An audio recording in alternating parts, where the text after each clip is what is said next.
Hello guys, what's up once again, Palaboy OFW here.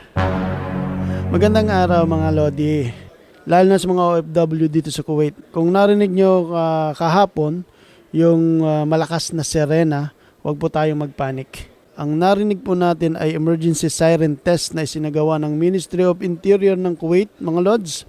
Routine test lang po ito para siguraduhin na gumagana ng maayos ang kanilang warning system. Ginagawa ang testing na ito para masigurong malinaw at malakas ang tunog ng sirena. Ma-check kung gumagana ang system sa iba't ibang lugar.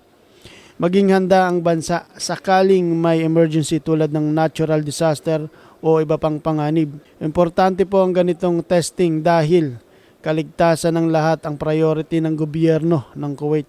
Kasama tayo mga expat at OFWs of course. Kapag may mga ganitong anunsyo, mga Lodi, makikita rin ito sa official media ng Ministry of Interior, local news, government alerts tulad ng Sahel, mga Lodi.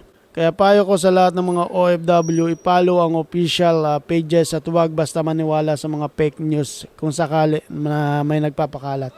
Sa palagay ko wala namang magtatangka dahil napakahigpit ng batas ng Kuwait sa mga fake news peddler. Alright, alam nila yan. Kaya mga kababayan, huwag matakot at huwag magpanik sa mga ganitong test.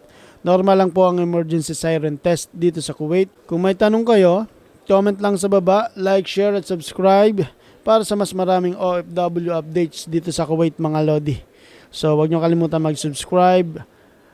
Palaboy OFW, mabuhay. Ingat sa lahat mga Lodi and maging kalmado lang tayo palagi. Alright?